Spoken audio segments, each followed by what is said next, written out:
स्वागत है आप सभी का। मैं हूं आपके साथ ऋतिका सिंह। आज पोस्टर में हम आपको दिखाएंगे कि कैसे अफगानिस्तान में पाकिस्तान ने अपने फायदे के लिए तालिबान का इस्तेमाल किया। दरअसल झूठ पर झूठ और साजिश दर साजिश, यही पाकिस्तान की असली फितरत और किरदार है। और पाकिस्तान के असल किरदार को पहचानने के लिए अफगानिस्तान की जंग सबसे बड़ी मिसाल है। इस जंग में पाकिस्तान एक ऐसा दोगला किरदार है जो पहले भी इस जंग में अपना फायदा देख रहा था और आज भी देख रहा है। पहले अफगानिस्तान के मसले पर पाकिस्तान सालों अमेरिका से झूठ बोलता रहा और आखिर में उसे दगाकर अब तालिबान के साथ खड़ा हो गया है।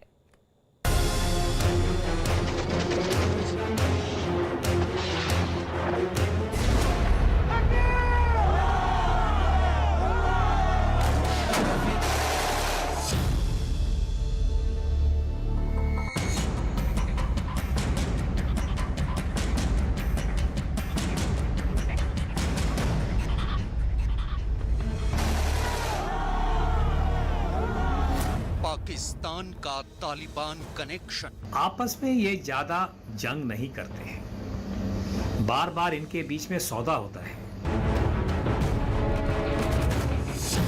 तालिबान का मददगार पाकिस्तान। जिहाद एक प्रकार का टूल बन गया है पाकिस्तान के डीप स्टेट के लिए। तालिबान पर पाकिस्तान बेनकाब। बाजी में इमरान खान साहब ने जो भी कहा है ये बेबुनियादी है। अफगानिस्तान का गुनहगार पाकिस्तान अपने जो दहशतगर्दी या टेररिज्म का जो इंफ्रास्ट्रक्चर है, जो फैक्ट्रीज है, कि उनको किसी प्रकार से वो बंद कर देंगे। जनरल जिया-उल हक ने आतंक की जो बुनियाद पाकिस्तान में रखी थी, आज की तारीख में वो इमारत इतनी बुलंद हो चुकी है कि पाकिस्तान की आतंकी तंजीमों के सरगना पाकिस्तान को अपनी जागीर और पाकिस्तान की आवाम को अपनी मिल्कियत समझते हैं। आलम यह है कि पूरी दुनिया के सामने पाकिस्तान के पाले हुए आतंकी सरगना उसके लिए शर्मिंदगी का बायस बन चुके हैं। पाकिस्तान के एबोटाबाद में अमेरिकी नेवी सील कमांडो का ऑपरेशन नेपच्यून स्फीयर इसकी सबसे बड़ी मिसाल है।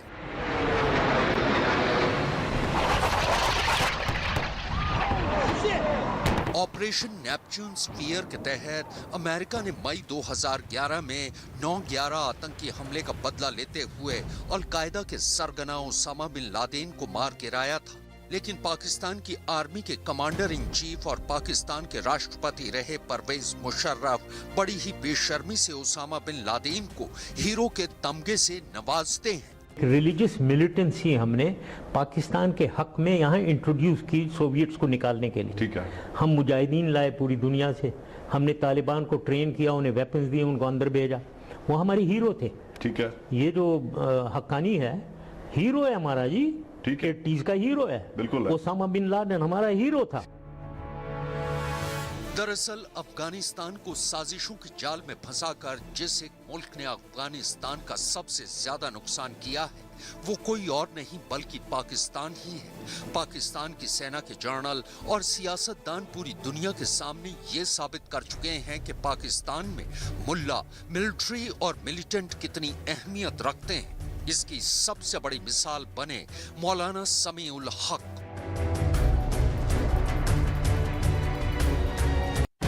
मौलाना समीउल हक को गॉडफादर ऑफ तालिबान कहा जाता है। समीउल हक पाकिस्तान के खैबर पख्तूनख्वा के अकोटा खटक में दारुल उलूम हक्कानिया यूनिवर्सिटी चलाते थे। दारुल उलूम हक्कानिया को यूनिवर्सिटी ऑफ जिहाद भी कहते हैं। तालिबान का सरगना मुल्ला उमर समीउल हक का स्टूडेंट था।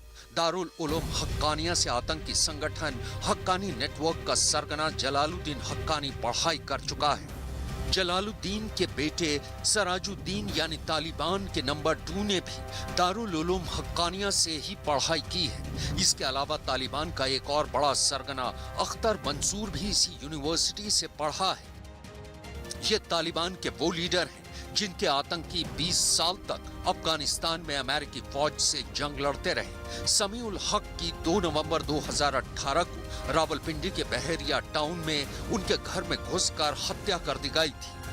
अफगानिस्तान में तालिबान के कब्ज़े के बाद मुझे नहीं लगता है कि पाकिस्तान अपने जो दहशतगर्दी या टेररिज्म का जो इंफ्रास्ट्रक्चर है, जो फैक्ट्रीज़ हैं, कि उनको किसी प्रकार से वो बंद कर देंगे। कारण दो हैं। सबसे पहले ये कि इस वक्त अफ़गानिस्तान की जो अंदरूनी स्थिति है बहुत उथल है और ये स्पष्ट नहीं है कि तालिबान का जो हुकूमत है कि उन्होंने पूरे अफ़गानिस्तान के ऊपर अपना जो छाप है या कब्ज़ा सही प्रकार से कर पाए। और जब तक अंदरूनी स्थिति पूरा क्लियर नहीं होगा, स्पष्ट नहीं होगा, मुझे लगता है कि पाकिस्तान जो है जितने भी गुटों को वो समर्थन दे रहे हैं, शायद वो उसको अभी इसी प्रकार से आगे बढ़ने देंगे। अफगानिस्तान में पहले सोवियत फौज के खिलाफ जंग के दौरान अगर किसी एक शख्स ने अहम रोल निभाया तो वो थे पाकिस्तान के खुफिया एजेंसी ISI के तत्कालीन चीफ हामिद गुल। हामिद गुल को पाकिस्तान के मौजूदा प्रधानमंत्री इमरान खान का पॉलिटिकल गुरु भी कहा जाता है। हामिद गुल 1987 से 1989 तक ISI की चीफ रहे। सोवियत फौज के अफगानिस्तान से वापस जाने के बाद उन्हें अफगान युद्ध नायक के तौर पर सम्मानित किया गया था। हामिद गुल और ISI ने काबुल में पाकिस्तान के अनुकूल सरकार स्थापित करने की भी कोशिश की थी। हामिद गुल ने अफगानिस्तान से सोवियत सेना के जाने के बाद किसी भी अफगान सरकार को सफल नहीं होने दिया। हामिद गुल को तालिबान का कट्टर समर्थक माना जाता था। पाकिस्तान जो है जितने भी गुटों को वो समर्थन दे रहे हैं, शायद वो उसको अभी इसी प्रकार से आगे बढ़ने देंगे। क्योंकि देखिए उनके पास कौन से गुट हैं जिनको वो समर्थन देते हैं। सबसे खास है हक्कानी नेटवर्क। और हक्कानी और पाकिस्तान के अंदर जो गुट है जैसे लश्कर है, उनके साथ इनके जो संबंध है, और इसके अलावा और भी जो पाकिस्तान के तालिबान के साथ जो जुड़े हुए गुट हैं, काफ़ी इनके बीच में तालमेल भी है, संबंध भी है, तो इतना तुरंत इसको शायद बंद नहीं करेंगे। मार्च 2019 में ब्रिटिश खुफिया एजेंसियों की एक सीक्रेट रिपोर्ट में इस हकीकत का जिक्र किया गया था कि ब्रिटेन में रहने वाले पाकिस्तान मूल के ब्रिटिश नागरिक अपने बच्चों को पाकिस्तान के मदरसों में पढ़ने के लिए भेजते हैं, जहां उन्हें जिहाद की तालीम दी जाती है। ब्रिटिश खुफिया एजेंसियों ने अपनी रिपोर्ट में खास तौर पर 3 मदरसों का नाम लिया था। पहला, खैबर पख्तूनख्वा का दारुल उलूम हक्कानिया। दूसरा, कराची का जामिया बिनोरिया। POK का जमायतुल उलूम उल इस्लामिया। हैरानी इस बात की है कि जिस अमेरिकी फौज ने अफगानिस्तान से सोवियत रूस को बाहर निकालने के लिए अफगान मुजाहिदों की मदद की थी, साल 2001 में वो खुद तालिबान और अफगानिस्तान के दूसरे गुटों के खिलाफ जंग लड़ रही थी। ये जंग अगले 20 साल यानी फरवरी 2021 तक चलती रही। कमाल देखिए कि खुद को पाक साफ बताने वाला पाकिस्तान इस दौरान चोरी छिपे तालिबान की मदद करता रहा। चूंकि फरवरी 2021 में अमेरिका और तालिबान के बीच शांति समझौता हुआ कि अमेरिकी फौज अफगानिस्तान से वापस चली जाएगी और तालिबान अफगानिस्तान की सियासत में दाखिल हो जाएगा। कमाल देखिए, 1 मई 2021 से अमेरिकी सेना का वापसी का सिलसिला शुरू हुआ और उधर तालिबान ने 4 मई 2021 से अफगानिस्तान को कब्जे में लेने के लिए एक नई जंग की शुरुआत कर दी। 4 मई 2021 से तालिबान ने अपना मिलिट्री ऑपरेशन शुरू किया। 16 जून तक तालिबान ने 104 जिलों पर कब्जा कर लिया। 17 जुलाई तक तालिबान आधे से ज्यादा अफगानिस्तान पर कब्जा कर चुका था। 12 अगस्त तक तालिबान के कब्जे में कंधार समेत 242 जिले आ चुके थे। 15 अगस्त 2021 को तालिबान ने काबुल पर भी कब्जा कर लिया था।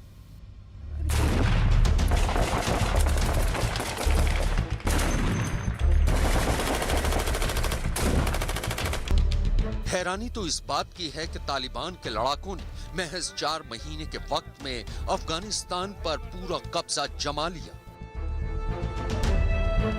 तालिबान आगे बढ़ रहा था, किसी प्रकार का हमला नहीं हुआ था। अफगानिस्तान के जो सिक्योरिटी फोर्सेस हैं, नेशनल आर्मी जो है, कोई भी ऐसा लड़ाई नहीं हुआ और बार बार यही कहा जाता था कि अफ़गानिस्तान के सिक्योरिटी फोर्सेस छितर गए, अंग्रेज़ी में कहते हैं कि दे मेल्टेड अवे। ये भी कहा जा रहा है कि उनमें से कुछ ऐसे लोग हैं जो तालिबान के पक्ष में चले गए। और कारण मैं सबसे पहले कहूँगा कि ये है कि जहाँ तक अफ़गानिस्तान का फ़ौज है, नेशनल आर्मी जो है, अमेरिका के एयर पावर के बिना उनकी जो क्षमता है वो काफ़ी सिकुड़ गया था। दूसरा, पिछले 6 महीने से एक प्रकार का मोराल जो है अफ़गानिस्तान नेशनल आर्मी में वो धीरे धीरे वो घट रहा था। जैसे ही तालिबान अफगानिस्तान पर काबिज हुए, वैसे ही पाकिस्तान के प्रधानमंत्री इमरान खान ने एक सार्वजनिक मंच पर यह बयान दे दिया कि अफगानिस्तान ने गुलामी की जंजीरें तोड़ दी हैं। यानी अफगानिस्तान और खासकर तालिबान को लेकर पाकिस्तान का चाल, चरित्र और चेहरा पूरी दुनिया के सामने आ गया। ज़हनी गुलामी की जंजीरें तोड़ना ज्यादा मुश्किल होता है। जो अभी अफगानिस्तान में गुलामी की जंजीरें तो तोड़ दी उन्होंने। ये वही पाकिस्तान है जो आतंकवाद के खिलाफ जंग के नाम पर अमेरिका से करोड़ों डॉलर हड़प कर गया, और खुद को अमेरिका का दोस्त बताने वाले पाकिस्तान ने वक्त आने पर अपने ही दोस्त के साथ दगा कर दिया।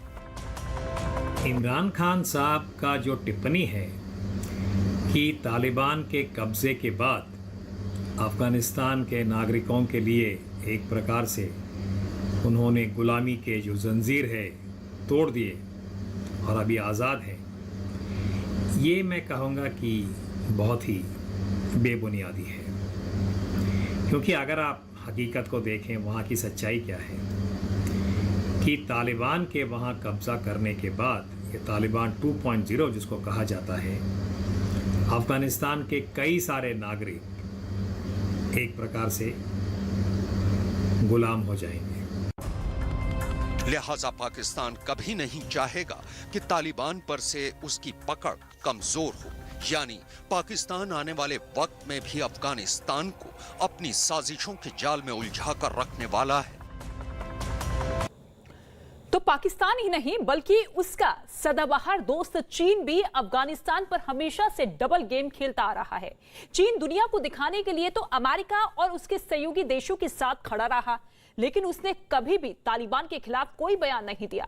मतलब साफ है कि चीन पहले से ही ये तय करके बैठा था कि अफगानिस्तान में किसी की भी सरकार बने, उसे अपने फायदे से मतलब है। और अभी भी चीन तालिबान के जरिए अपने कई मंसूबों को अंजाम तक पहुंचाने की फिराक में है।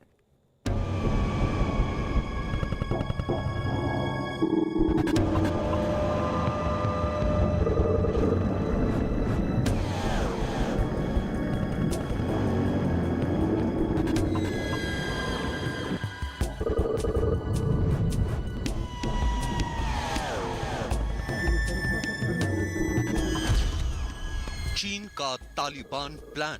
अफगानिस्तान और चीन का बॉर्डर भी मिलता है, शिनजियांग में भी, और आपका बादखाशान प्रोविंस और उइगुर्स के बारे में सब है, जो अब आके बढ़ गया है।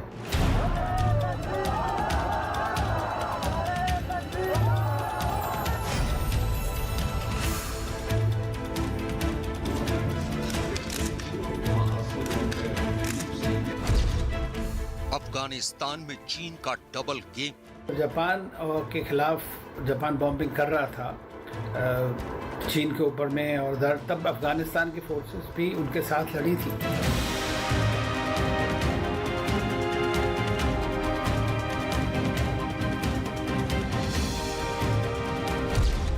अफगानिस्तान में चीन की साजिश। चाइना के बड़े पुराने रिश्ते, चाहे वो सिल्क रोड के संदर्भ में हो, उनके ट्रेडिंग कॉन्टेक्स्ट में हो, उनके जियोपॉलिटिकल उसके कॉन्टेक्स्ट में हो, तो वो उन्होंने पूरी तरह से निभाए अफगानिस्तान के साथ में।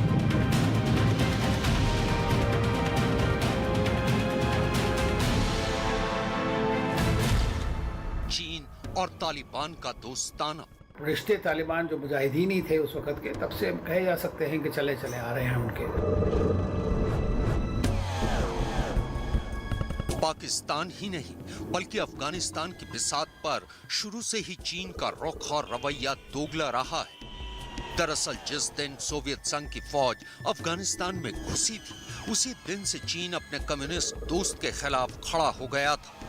उस वक्त चीन ने यह दलील दी थी कि अगर सोवियत फौज पूरे अफगानिस्तान पर काबिज हो गई तो चीन और उसके दोस्त पाकिस्तान की सुरक्षा को खतरा हो सकता है। इतना ही नहीं, अफगानिस्तान के मसले पर चीन के तत्कालीन उपराष्ट्रपति डेंग शाओपिंग ने अमेरिका का दौरा भी किया था। उस वक्त जिमी कार्टर अमेरिका के राष्ट्रपति थे। अमेरिका ने भी चीन के साथ अपनी दुश्मनी भुलाते हुए दिल खोलकर डेंग शाओपिंग का स्वागत किया था। इस दौरान दोनों देशों ने अपना पहला राजनीतिक समझौता भी किया था। चीन 1979 में जब यूएस और रशिया कोल्ड वॉर में थे, rather Soviet union at that time, तो कोल्ड वॉर वर्चुअली हाइट पे था। उस वक्त में सोवियत यूनियन ने, आप जानते हैं कि अफ़गानिस्तान के ऊपर हमला किया कम्युनिस्ट गवर्नमेंट के फेवर में, और उनके रिलेशंस उस वक्त चीन के साथ ठीक नहीं थे। इसके बाद सोवियत रूस और चीन ने अपनी अपनी सीमा पर सैनिकों की तैनाती बढ़ा दी थी और अफगानिस्तान के विवाद के चलते दोनों देशों के सैनिकों के बीच कई बार झड़पें भी हुई। रूस और चीन के बीच तनाव को देखते हुए अमेरिका ने चीन को अपने हथियार बेचने शुरू कर दिए थे। इस दौरान चीन के तत्कालीन विदेश मंत्री हुआंग हुआ ने पाकिस्तान में चल रहे अफगान शरणार्थी शिविरों का दौरा भी किया था। हालांकि उस दौर में चीन की आर्थिक हालत इतनी मजबूत नहीं थी, फिर भी उसने अफगान मुजाहिदों को सोवियत फौज के खिलाफ लड़ने के लिए एक लंबे वक्त तक पैसे और हथियार दिए थे। इसके अलावा चीन सरकार ने अफगान मुजाहिदों को जंग लड़ने की ट्रेनिंग भी दी थी। 1989 में सोवियत फौज अफगानिस्तान से वापस चले गई और 1996 में जब अफगानिस्तान में तालिबान की सरकार बनी, तब भी चीन ने तालिबान से अपने संबंध बनाए रखे थे। इसके बाद चीन ने अफगानिस्तान में हामिद करजई सरकार और फिर अशरफ गनी की सरकार से भी राजनीतिक संबंध रखे, लेकिन कभी भी तालिबान के खिलाफ कोई बयान नहीं दिया।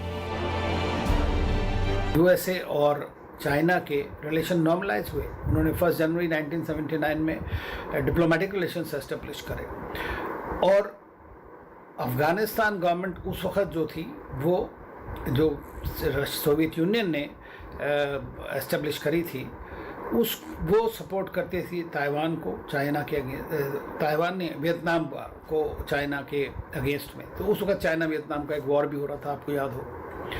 तो इन सब चीज़ों के जियोपॉलिटिक्स के चलते और चाइना के बड़े पुराने रिश्ते, चाहे वो सिल्क रोड के संदर्भ में हो, उनके ट्रेडिंग कॉन्टेक्स्ट में हो, उनके जियोपॉलिटिकल उसके कॉन्टेक्स्ट में हो, तो वो उन्होंने पूरी तरह से निभाए अफ़गानिस्तान के साथ में। दरअसल अफगानिस्तान से अमेरिकी और नेटो फौज की वापसी चीन के लिए किसी खुशखबरी से कम नहीं है। दरअसल चीन अफगानिस्तान में अमेरिकी सेना की मौजूदगी को लेकर हमेशा चिंता में रहा, क्योंकि चीन ये बात जानता था कि अगर उसने अमेरिका से जंग की शुरुआत की तो अमेरिकी सेना उसे अफगान चीन बॉर्डर पर कभी भी घेर सकती है। लिहाजा चीन दिखाने के लिए तो अमेरिका के साथ खड़ा रहा, लेकिन उसने कभी भी तालिबान से अपने रिश्ते बिगड़ने नहीं दिए। चीन और अफगानिस्तान 90 किलोमीटर लंबा बॉर्डर शेयर करते हैं। वाखान कॉरिडोर दुनिया के 4 देशों चीन, पाकिस्तान, ताजिकिस्तान और अफगानिस्तान की सीमाओं को जोड़ता भी है और अलग भी करता है। जानकारों का मानना है कि चीन अफगान सीमा से सटे शिनजियांग प्रांत में तालिबान के जरिए ETIM यानी ईस्ट तुर्किस्तान इस्लामिक मूवमेंट को काबू में कर पाएगा। ETIM चीन के शिनजियांग प्रांत में रहने वाले वीगर मुसलमानों की आजादी की जंग लड़ रहा है। अफगानिस्तान और चीन का बॉर्डर भी मिलता है शिनजियांग में भी, और आपका बादखाशान प्रोविंस और उइगुर्स के बारे में ये सब है जो अब आके बढ़ गया है। तो आप ये देखेंगे कि जब जापान के खिलाफ जापान बॉम्बिंग कर रहा था चीन के ऊपर में, और तब अफ़गानिस्तान की फोर्सेस भी उनके साथ लड़ी थी, भले ही मुस्लिम कॉन्टेक्स्ट में रहा हो। तो बड़े पुराने उनके रिश्ते हैं सिल्क रोड के संदर्भ में।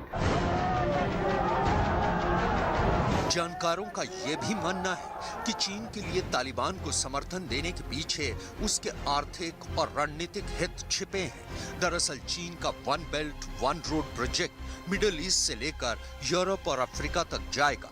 चूंकि चीन का ये प्रोजेक्ट अफगानिस्तान से भी होकर गुजरता है, लिहाजा चीन को तालिबान के साथ की जरूरत है। इसके अलावा चीन की नजर अफगानिस्तान में सोना, चांदी, लोहा और तांबा समेत कई तरह की खनिज संपदाओं के भंडार पर भी है। सोवियत यूनियन के साथ जब देतान की बात हुई तब उन्होंने कहा कि ये जो सोवियत विड्रॉल है प्री कंडीशन है उसकी। ऑफ कोर्स उसके बाद थिंग्स चेंज हो गई और सोवियत यूनियन वहाँ से चले गए और तालिबान की सरकार बन गई। तो उसको उन्होंने तब से उनके जो हैं रिश्ते तालिबान जो मुजाहिदीन ही थे उस वक़्त के, तब से कहे जा सकते हैं कि चले चले आ रहे हैं उनके। तो उन्होंने काफ़ी इस बात में बातें की हैं।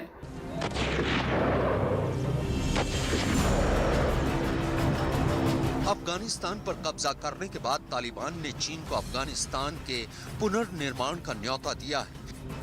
जानकारों का मानना है कि चीन ने अपनी महत्वाकांक्षी परियोजनाओं के चलते तालिबान पर जो जुआ खेला है वो उसके लिए एक बड़ी मुसीबत का बायस भी बन सकता है। इसके अलावा जिस तरह अफगानिस्तान में तालिबान के खिलाफ विद्रोह के सुर तेज होते जा रहे हैं, उसे देखकर तो लगता है कि अफगानिस्तान में कभी भी एक और जंग की शुरुआत हो सकती है। यानी आज भी अफगानिस्तान में जंग का खतरा टला नहीं है।